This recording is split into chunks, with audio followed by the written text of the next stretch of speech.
Saya melihat wajah-wajah semangat dari teman-teman semua. Semoga ini membawa berkah bahwa kewirausahaan adalah salah satu solusi untuk kita dapat mengembangkan skill, kemudian mengembangkan kemampuan kita agar bisa menciptakan lapangan pekerjaan bagi diri kita sendiri, terlebih bagi orang lain. Oke teman-teman, perkenalkan nama saya Diana Evawati. Sehari-hari sebagai staf pengajar di Universitas PGRI ada program studi pendidikan vokasional kesejahteraan. Kemudian ini adalah salah satu kesempatan yang berharga berdiskusi bersama, kemudian mencari solusi bersama untuk timbulnya wirausaha baru khususnya di bidang busana yang dimentori dari LKP Modis Trenggalek. Saya berharap ini bisa membuka peluang yang lebih besar lagi. Oke, sebelumnya sebenarnya bisnis atau berwirausaha itu teman-teman secara filosofi adalah suatu usaha dengan pengorbanan yang sekecil-kecilnya untuk mendapatkan keuntungan yang sebesar-besarnya atau profit ekonomi. Jadi berwirausaha itu memungkinkan kita mendapatkan keuntungan dari apa yang menjadi tujuan kita untuk memperbaiki kehidupan kita. Bahkan salah satu motivator wirausaha Ciputra mengatakan bahwa berwirausaha itu adalah menjadikan sesuatu yang bernilai sampah menjadi bernilai emas. Sesuatu yang tidak berharga menjadi sesuatu yang berharga. Misalkan gini, kain itu kalau belum menjadi baju misalkan, itu tidak ada harganya, hanya selembar saja. Tapi karena kreativitas Anda menjadikan kain itu menjadi baju yang istimewa, yang bagus, nilainya berlipat-lipat. Atau perca, sisa-sisa kain yang dianggap sampah, kemudian Anda letakkan suatu kreativitas tertentu yang tadi nilainya tidak ada, hanya seunggukan sampah menjadi bernilai seperti emas. Seperti emas itu artinya nilainya lebih baik dari yang kita lihat tanpa sentuhan kita. Itu namanya berwirausaha. Assalamualaikum, saya Alfi dari PKW 2. Saya mau bertanya, bagaimana sikap kita ketika sudah menjalankan bisnis dan di tengah-tengah menjalankan bisnisnya itu menemukan kendala? Itu saja. Terima kasih. Oke, mungkin kita tidak perlu putus asa ketika menemukan kendala. Kendala itu kita evaluasi dulu. Kira-kira penyebabnya apa? Penyebabnya misalkan, kendalanya di pemasaran. Kita sudah produksi banyak, tapi ternyata pemasarannya tidak sesuai dengan apa yang kita rencanakan. Nanti harus punya rencana kedua, plan B. Plan A tidak berhasil, ada plan B. Jadi kendala itu bisa dianalisis dulu untuk mencari solusi. Kira-kira faktor apa yang menjadikan kendala itu muncul? Mungkin saja kendala ketidakpuasan pelanggan. Karena menerima banyak job misalkan, sehingga tidak sesuai dengan time yang kita sebutkan. Oh, baju ini seminggu selesai, tidak bisa selesai, akhirnya molor dan kendalanya komplain dari pelanggan. Jadi kita harus tahu akarnya dulu untuk bisa mengobati kendala tersebut. tentunya memang usaha itu tidak lepas dari kendala, tergantung kita mensiasatinya. Jadi saya berharap kalau di dalam usaha, di tengah usaha itu ada kendala apapun, kita harus siap. Siap artinya kalau itu kesalahan kita, misalkan tadi saya contohkan tidak tepat waktu, ya kita informasikan jauh-jauh hari. Misalkan besok mau ngambil, oh ternyata besok itu tidak ada. Kebanyakan ya, itu pengalaman Budiana ya, penjahit itu tidak mau mengkomunikasikan kalau terjadi keterlambatan. Itu contoh kecil aja. Jadi ketika saya datang misalkan itu kan saya datang itu sudah meluangkan waktu, ternyata belum jadi, harus nanti dijanjikan 2 hari lagi. Kadang-kala ya tepat 2 hari, kadang-kala juga tidak tepat misalkan, karena tidak ada komunikasi. Seandainya kalau ada kendala ketidakpuasan seperti itu juga kita lakukan. Dipilah dulu, dipilih kira-kira kendala itu akarnya gimana, baru kita bisa mengatasi kendala itu, sehingga kendala itu tidak terjadi lagi. Apabila terjadi lagi, paling tidak kita sudah punya solusi yang mungkin bersama. Itu ya Mbak ya. Jadi tetap dicari akarnya dulu, baru kita bisa mengobati kendala tersebut. Karena penyakit itu sebabnya apa sih? Baru kita cari obat yang sesuai. Karena kemampuan untuk kendala itu kadang-kala harus dilatih untuk memilih kendala.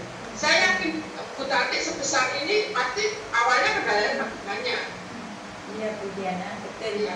Iya, awalnya pasti sangat banyak, dan mungkin beliau juga bisa mengatasi kendala-kendala itu. Awalnya ya tidak sukses mengatasi kendala, tapi dengan kendala A misalkan, kan sudah punya pengalaman, punya masalah seperti ini bisa kita replikasi pemecahannya. Yang penting jangan sampai kita down, putus asa kalau ada masalah atau kendala yang kita hadapi. Karena biasanya masalah kendala itu yang kuat, kita menguatkan kita. Kalau kita tidak ada masalah, tidak ada kendala, maka mental kita untuk kuat itu tidak ada. Iya, harus tetap komitmen ya Bu Diana. Iya, harus optimis. Misalkan diomongin jahitan kita jelek, ya nggak apa-apa. Itu kontrol kritik.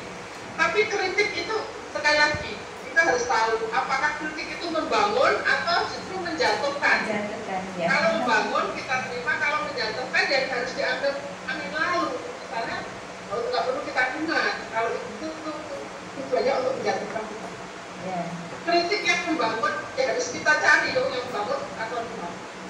Karena apalagi di awal-awal ya jahitannya nggak enak, jahitannya kurang rapi. Ya nggak apa-apa, artinya kritik itu jadikan oh saya harus lebih baik lagi. Tapi kalau Anda sudah berusaha baik, jadi istilahnya di apa ya, diomongin negatif terus, akhirnya Anda tidak meningkatkan diri. Nah, artinya respon terhadap kendala itu harus sesuaikan dengan diri kita. Artinya kita tidak berkritik, tapi pilih kritik-kritik yang membangun dan kritik yang tidak membangun jangan dihiraukan. Sorry ya, kritik yang tidak membangun dihiraukan, tapi kritik yang membangun kita apresiasi, kita hargai. Yang penting jangan sampai melemahkan optimisme kita. Mungkin itu ya. Ada lagi? Mbak Cantik. Warahmatullahi wabarakatuh. Waalaikumsalam. Perkenalkan, nama saya Cindy dari PKW Tatik Modest tahap 2. Di sini saya ingin bertanya kepada Ibu Diana seputar kewirausahaan. Apa kiat sukses dalam berwirausaha, terutama dalam bidang fashion? Terima kasih. Anda satu punya optimis yang kuat bahwa Anda mampu. Gitu. Jadi banyak usaha itu sukses dari diri seseorang itu, punya optimisme yang tinggi. Yang kedua, kepercayaan diri dan berani mengambil risiko tadi. Jadi yang seperti kita diskusikan di awal, itu Anda miliki. Dan harus banyak membuka wawasan, harus update informasi. Sekarang ini lagi musimnya apa? Kemudian mudah bergaul, mudah bergaul dengan siapapun. Karena sumber informasi sekarang sudah sangat luas, media sosial. Anda bisa buka Instagram sekarang lagi ini apa. Kemudian jangan pernah lelah untuk belajar dan selalu membuka jejaring komunikasi, jejaring usaha sehingga Anda memperoleh input. Sekarang ini tidak ada ya istilahnya kan dulu itu orang itu pelit ilmu ya. Sekarang banyak sekali sumber informasi, sumber ilmu yang bisa kita dapatkan untuk menjadi seseorang yang sukses. Tentunya dengan kerja keras dan kerja cerdas. Karena kerja keras saja katanya tidak cukup, tapi karena kalau kerja cerdas artinya kita perlu perencanaan yang matang, kemudian perlu belajar menduplikasi kiat-kiat orang sukses itu bisa kita tanamkan di diri kita. Dan saya pernah diberitahu oleh psikolog ya, untuk menjadi orang yang sukses itu kita harus mensuksesi diri kita, menjadikan diri kita setiap hari selalu ditekankan di dalam diri kita. Kita orang yang istimewa, kita hebat, kita bisa atau mampu untuk bekerja baik lagi dibanding dari saya itu orang sukses, saya orang hebat. Itu akan membranding diri kita itu mental orang yang sukses. Mungkin itu ya yang bisa saya sampaikan. Assalamualaikum, saya Ayu Dewi dari PKW tahap 2 Tatik Modest. Saya ingin bertanya, bagaimana cara menghilangkan rasa tidak percaya diri saat memulai berwirausaha? Terima kasih. Oke, ya, harus latihan. Semua orang rasa tidak percaya diri. Budiana juga tidak pun. Tapi mau buka sulit itu juga tidak ada. Panas dingin, keringat kejujuran. Saya hadapi senior misalkan, tapi senior saya jadi tidak berani. Tapi apakah itu bisa kita teruskan? Nah, ini rasa percaya diri itu bisa kita munculkan. Ketidakpercayaan diri bisa kita hilangkan kalau kita yakin kita punya kemampuan. Kita punya kemampuan. Jangan Anda mampu menjahit. Secara otomatis, secara naluriah, ya orang yang punya kemampuan itu akan timbul rasa percaya diri. Orang yang tidak punya rasa percaya diri itu tidak yakin bahwa dia mampu. Jadi keyakinan tidak mampu dalam dirinya harus dihilangkan. Dengan cara apa? Dengan belajar menjadi seseorang yang mumpuni di bidang itu, maka kepercayaan diri akan otomatis. Jadi belajar bagaimana. Saya tidak percaya Bu kalau ngomong sama seseorang itu biasanya dia ragu bahwa mampu. Jadi dalam berwirausaha tekankan Anda yakin Anda bisa, aku yakin aku bisa, aku mampu. Apapun akan saya lakukan. Kalau saya sudah yakin mampu, kalau ada kendala ya belajar, tanya sana, tanya sini, misalkan tidak diajari atau buka YouTube, misalkan strategi apa, itu yang akan meningkatkan rasa percaya diri kita. Jadi intinya Anda harus punya kemampuan, baik itu skill, kemampuan untuk berkomunikasi dengan teman. Jadi penting ngomong dengan teman penting. Walaupun sekarang banyak BA ya. Biasanya kalau bisa semalaman itu mampu kok. Artinya kan kemampuan komunikasi pasti sudah kita kuasai. Hanya saja mungkin komunikasi yang bagaimana untuk bisnis. Latihan berbicara atau berkomunikasi dengan santun dengan klien kita, membaca situasi itu akan timbul rasa percaya diri karena kita mampu berkomunikasi. Penampilan kita disesuaikan dengan situasi dan kondisi. Misalkan orang di sana baju yang dikenakan itu meyakinkan, ya tidak akan timbul rasa percaya diri. Artinya harus disesuaikan dengan postur tubuhnya, disesuaikan dengan pemilihan warnanya, coraknya. Di sana akan banyak yang Anda dapatkan. Karena kepercayaan diri itu timbul karena profil kepala kita, artinya cara berbusana kita.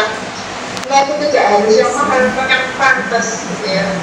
Yang pantas, kemudian sesuai dengan karakter kita, dengan tempatnya, baik itu pemilihan warna dan model serta pemilihan yang cocok dengan bentuk tubuh kita. Jadi hal-hal yang sekiranya meningkatkan performa, kalau orang Jawa bilang kelejengannya ya Pak ya, kelejengannya.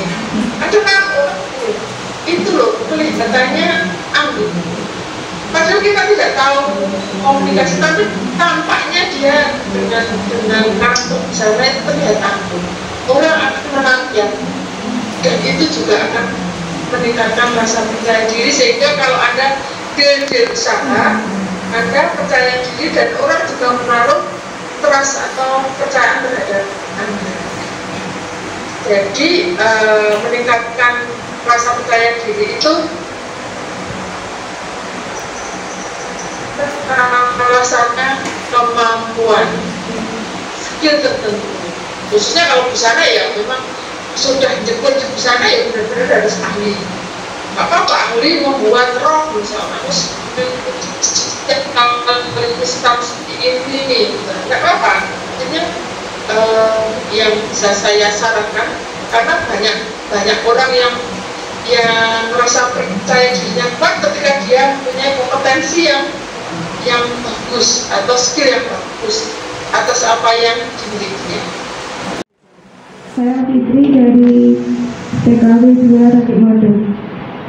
Mau tanya, bagaimana solusi dari Bu Diana untuk mendapatkan modal usaha tanpa harus melibatkan hutang bank?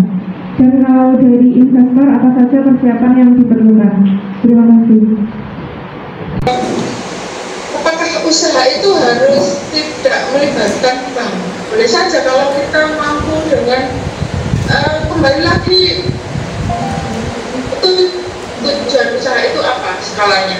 Kalau Anda misalkan bisa maintain dengan usaha Anda, saya tidak mau pinjam, karena tadi kan ada usaha sosial, ada yang bermaksud ingin mencari keuntungan sebesar itu tergantung style usaha yang kita pilih. Misalkan ada tanda kutip memang pinjaman itu ada bunganya dan itu bagian riba, dan itu tidak ingin kita ambil, ya nggak apa-apa. Itu kan makanya usaha itu enaknya kan sah-sah kita, apa yang mau kita inginkan, ya kan. Jadi mau pinjam boleh, nggak pinjam udah nggak apa-apa. Itu pilihan itu pada diri kita. Apakah dengan tidak pinjam itu usaha tidak akan menjadi besar? Justru kadang-kadang kita tidak kebenaran untuk pembalian pinjaman misalnya. Kemudian bagaimana untuk mencari investor? Mungkin kembali lagi bisnis plan-nya jelas, karena di dalam bisnis plan itu ada rencana jangka pendek, jangka menengah, jangka panjang. Kita membuat jejaring kemitraan. Misalkan gini, saya contohkan kecil itu, maaf, bukan usaha fashion ya, atau di Jombang itu ada usaha kayak namanya Kebun Suwarno.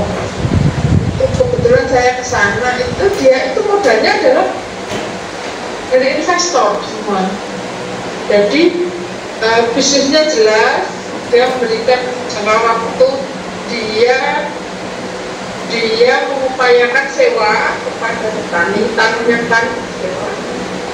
Kemudian semua dari investor diberikan, silakan menginvestasikan uang investor itu tiap 5 juta itu mendapat 20 pohon kelengkeng selama 15 tahun. Ini hanya untuk sebagai wacana saja. Selama 15 tahun, kemudian modal investor itu 3 tahun akan kembali. Nanti 15 tahun semua pohon kelengkeng itu akan menjadi milik pengusaha tersebut. Kemudian proyeksi hasil itu 1 kilo kelengkeng 30.000, 10.000 untuk investor, 10.000 untuk pengusaha itu, dan 10.000 untuk petani penggarap. Bagaimana cara mencari investor? Dia itu memberikan perencanaan bisnis jangka menengahnya seperti apa, jangka pendeknya dari rencana bisnis atau bisnis plan-nya, sehingga orang banyak tertarik. Jadi Anda boleh mencari investor asalkan jelas investor itu akan memberikan dananya ke Anda sebagai bagian pengembangan usaha kalau memang usaha itu dirasa layak untuk berkembang. Di sini apakah dia pinjam? Enggak. Di situ sudah ada perjanjian mitra antara investor, pemilik lahan, dia sendiri. Ada pembagian usaha, ada jangka waktunya. Nanti itu banyak cara-cara menarik perhatian. Yang penting satu, trust, kepercayaan, kejujuran, dan komitmen yang beliau mengatakan bahwa saya tanya, kalau kelengkeng ini tidak berhasil gimana? Kalau tidak berhasil, itu berarti kegagalan 3 pihak, ya pemilik, ya investor, ya petani yang punya lahan. Artinya tidak dibebankan pada usaha saja. Mungkin Anda bisa menggunakan cara-cara seperti ini, kan sama-sama diuntungkan. Ada jangka waktu yang jelas untuk menarik perhatian, kepercayaan. Sekali lagi harus tahapan itu harus detail. Di situ saya melihat kelengkeng itu dia detail 15 tahun. 15 tahun itu kan jangka waktu yang panjang. 3 tahun yang berikan jangka 3 tahun untuk tanah yang bisa dihasilkan oleh investor. Kemudian dari bibit ke penanaman 6 bulan,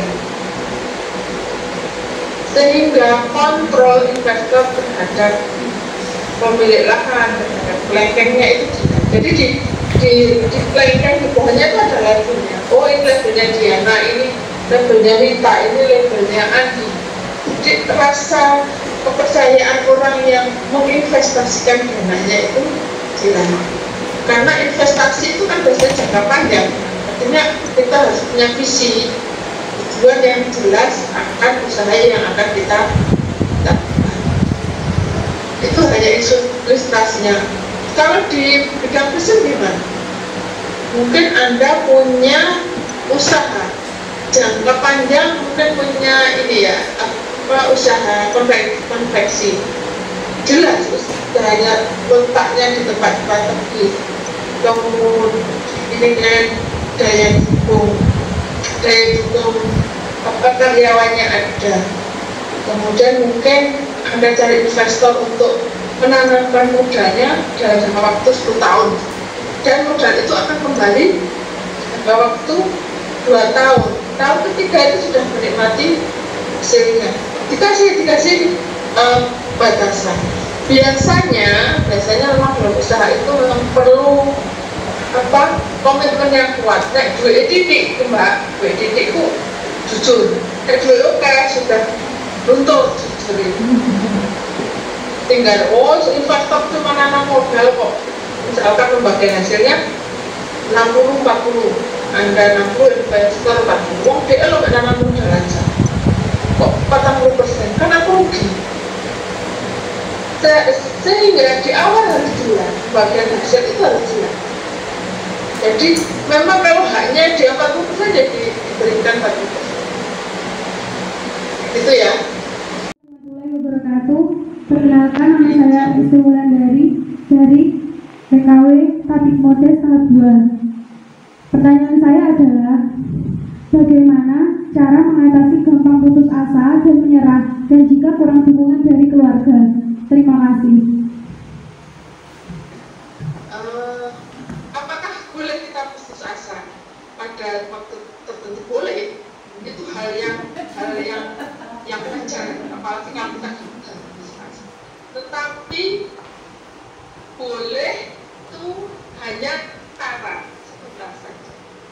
Cara mengatasi ya, kita kan punya mimpi tadi. Mimpi ingin mendapatkan hasil yang kalau belum kita sudah putus asa, mana mungkin kita bisa mewujudkan mimpi tersebut. Misalkan saya ingin mengumrohkan orang tua dengan usaha ini, kemudian gagal, terus putus asa ya nggak akan tercapai yang diimpikan. Jadi putus asa itu bisa diatasi dengan mimpi yang didekatkan dengan kita. Yang hari misalnya kita memimpikan, ya Allah, semoga usaha ini berkembang dengan baik.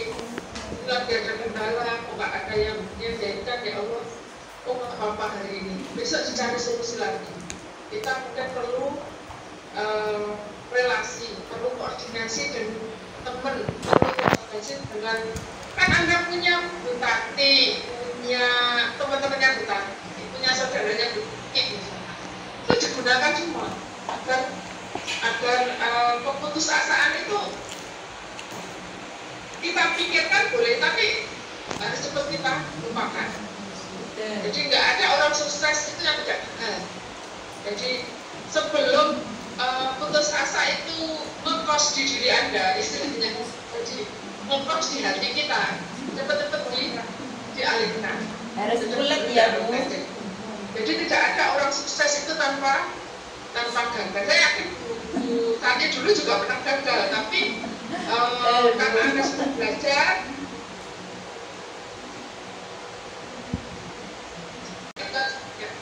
jadi putus asa boleh, tapi jangan lama-lama. Jangan lama-lama. Ketika putus asa langsung lihat temennya yang sukses. Oh, masa saya nggak bisa seperti mereka? Saya loh, tubuh saya normal misalkan, punya kemampuan yang cukup bagus. Orang lain tidak bisa, masa saya dihajar dengan pikiran positif. Anda pasti mampu, Anda pasti bisa, saya pasti mampu, saya pasti bisa. Gagal itu sementara. Masalah ini kayaknya besar ya yang buat saya putus asa. Allah harus dialihkan. Nggak sebesar orang-orang yang lain yang memiliki masalah yang sama. Jadi ingatkan diri Anda itu, aku wajib berhasil, sehingga kuota atau wilayah putus asa itu bisa kita hilangkan. Boleh rendah tapi sebentar. Nangis mungkin nggak apa-apa, kan kita masalah. Mau aku nangis nggak apa-apa, sebentar aja sehari waktu untuk putus asa. Besok, tahun depan, bulan depan, tahun yang akan datang, kuota jadi putus asa saya selesai. Jangan harga saya sudah hilang. Jadi mungkin ya. Assalamualaikum warahmatullahi wabarakatuh. Saya Okita dari PKW 2 Tabik Modes mau bertanya, apa perbedaan berwirausaha menerapkan di bidang bisnis plan fashion dengan yang tidak menerapkan bisnis plan? Biasanya penyandang dana atau pemberi bantuan dana tidak bisa memberikan karena biasanya menjadi salah satu syarat yang digunakan untuk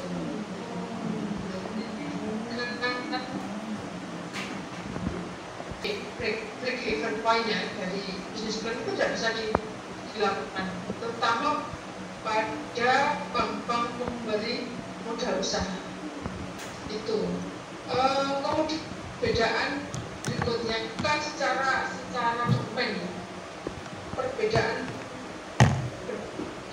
bentuknya adalah sesuatu yang direncanakan kita bisa mengestimasi, kalaupun kita tahu titik kelemahannya. Tapi kalau tidak ada dokumen perencanaan, makanya kita juga tidak tahu mana yang harus diperbaiki, mana yang harus ditingkatkan, mana yang harus dianulir, mana harus dikurangi. Itu kesulitan kita kalau tidak bisnis plan atau rencana bisnis yang tepat. Utamanya apa? Dalam menentukan profit, keuntungan, dalam menentukan pembiayaan pemeliharaan alat. Karena di dalam bisnis plan itu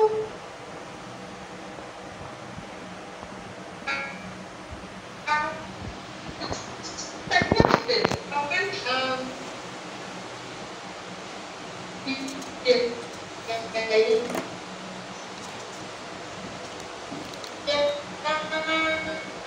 buat itu alat, ada komponen kerja itu tidak hanya tapi biasanya dinilai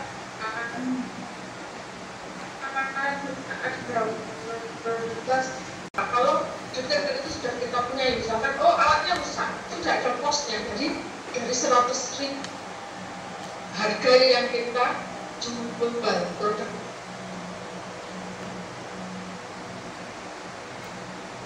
Anda 10% atau 5% atau 1% dari harga itu, misalkan alatnya 3 kali harus diservis. Biaya servis itu sudah dibandingkan pada harga jual produk yang dihasilkan. Itu kalau dia menggunakan business plan. Kalau tidak menggunakan business plan, maka kan bingung.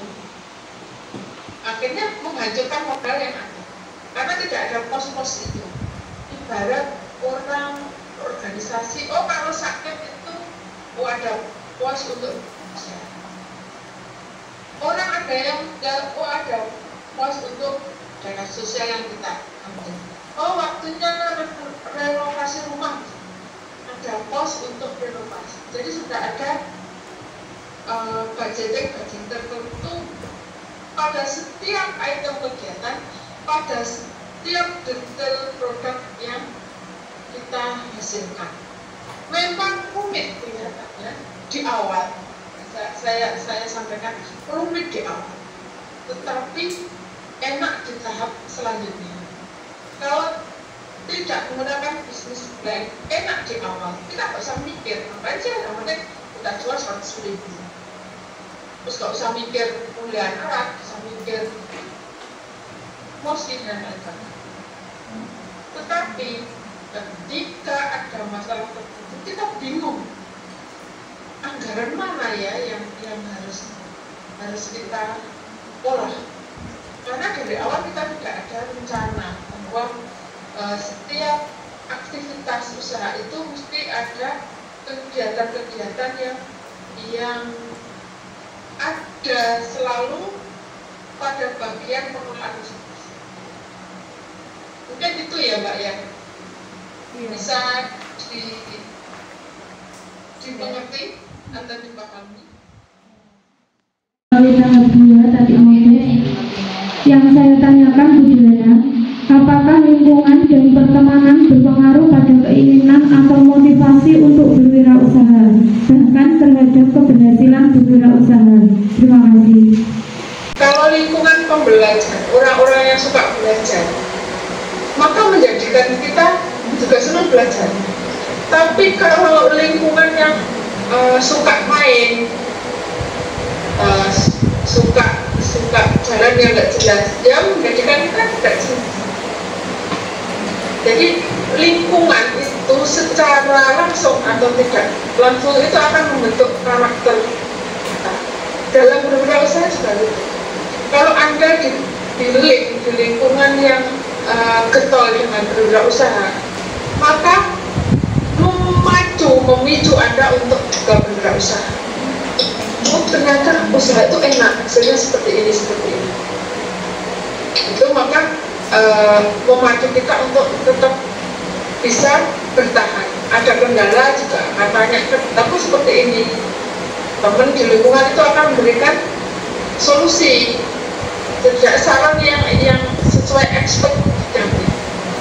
Jadi ketika Anda membranding diri, oh saya ingin jadi pengusaha bidang busana, ya cari lingkungan yang sama. Itu apa? Untuk saling berbagi informasi. Kadang-kadang saya misalkan kelebihan overload pemesan, Anda yang kurang bisa dialihkan ke Anda, tetapi saya punya detail standar yang harus dicapai. Ketika proyek itu saya berikan sebagian ke Anda, maka Anda juga harus ikuti standar saya. Jadi produk itu sama. Jadi sangat-sangat berpengaruh. Kalau misalkan Anda sekarang bergaul dengan teman-teman yang latihan di LKP Tatik Modis, semangat semua, kan semangat. Tapi kalau nanti Anda cari lingkungan yang malah apa sih, kok capek-capek, belum tentu sekarang penjahit banyak. Masa bisa toh Anda bertahan dengan menjadi seorang penjahit? Saya kaya atau dengan saya? Itu akan melemahkan kita. Sentimen-sentimen yang negatif. Tapi kalau Anda di lingkungan yang tepat, bayangkan desainer itu kurang kayak apa? Ini menggambar model itu. Penjahit yang sukses itu bisa mempunyai rumah, kehidupan yang layak, bahkan bisa wisata sampai ke luar negeri hanya dengan jahitannya. Maka akan memicu semangat kita, motivasi kita. Oh, ternyata pilihanku tepat untuk belajar di LKP ini. Dan itu ya Mbak ya. Ada lagi hal yang perlu kita lakukan ya, usaha yang kita rintis, katakan kita adalah usaha kecil tapi yang mempunyai inovasi atau sesuatu yang baru. Karena penerapan inovasi dalam suatu usaha akan memperbesar usaha tersebut untuk meraih keunggulan. Jadi competitive advantage, baik itu keunggulan yang bersaing yang berasal dari adanya keunggulan dari kepemimpinan dari keuangan. Jadi Anda dalam menjalankan usaha itu ada sesuatu yang berbeda dari tempat lain. Itu punya yang saya jelaskan tadi, ada originalitas, ada sesuatu yang misalkan boleh jadi Anda menjahit di tempat Anda, kemudian ada bonus misalnya, 10 kali jahit 1 bonus gratis. Nggak mungkin ya. Mungkin saja, itu kan bagian dari inovasi dari usaha. Atau mungkin setiap yang menjahit ada kupon untuk wisata ke tempat tertentu, ada biaya. Jadi seperti itu. Atau orang yang menjahit 10 piece baju, maka akan diskon jahitannya berapa. Itu inovasi dalam promosi. Bukan ada inovasi dalam hal produk yang Anda jual. Misalkan Anda jual produk yang tidak ada di masyarakat, atau produk yang ada di masyarakat tapi ada kelebihan tertentu. Misalkan setiap ada produk itu ada inisial nama seseorang, dan itu menjadi sesuatu yang ini milikku yang tidak dimiliki oleh lain, menjadi spesial bagi orang yang memesan produk Anda. Jadi selalu cari hal apa yang menjadi keunikan, inovasi apa yang bisa diterima oleh lingkungan Anda. Terima kasih Bu Tati, kesempatannya. Saya senang sekali bisa diberi kesempatan kepada saya untuk berbagi informasi, berdiskusi, dan saya melihat semangat teman-teman itu untuk berwirausaha sangat kuat. Semoga ini start point yang nanti bisa dikembangkan. Dan saya berharap LKP Tatik Modis Trenggalek bisa mempunyai komitmen yang kuat untuk bisa mendidik teman-teman yang ingin berwirausaha khususnya di bidang usaha. Tentunya kerjasama dengan pihak kampus, khususnya Universitas PGRI Adibuana Surabaya, mudah-mudahan tidak hanya kesempatan kali ini kita bisa berkolaborasi untuk dapat mengembangkan pelatihan-pelatihan yang mampu membuka usaha, baik itu usaha mikro maupun usaha kecil di lingkungan Trenggalek khususnya, Jawa Timur dan Indonesia pada umumnya ya. Saya yakin semangat yang luar biasa ini bisa selalu dan terus bisa dikobarkan agar saya melihat setahun, 2 tahun yang akan datang sudah mempunyai pengusaha-pengusaha dalam bidang busana dari LKP ini sudah berhasil, dan saya akan melihat itu momentum yang sangat membahagiakan.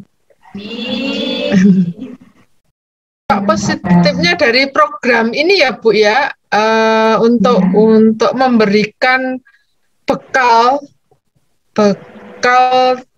teman-teman khususnya yang berusia muda ingin membuat suatu usaha dalam bidang usaha sangat positif.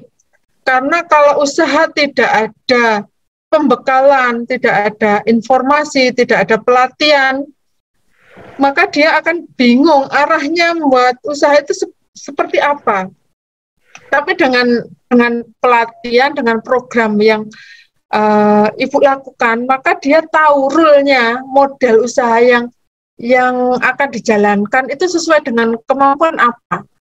Yang peluangnya menjadi suatu usaha yang besar itu seperti apa. Mereka dilibatkan secara langsung untuk merencanakan usaha, untuk menganalisis pasar, untuk memperoleh informasi nanti kalau usaha itu berkembang akan seperti apa, itu solusinya di sini, dampak positifnya.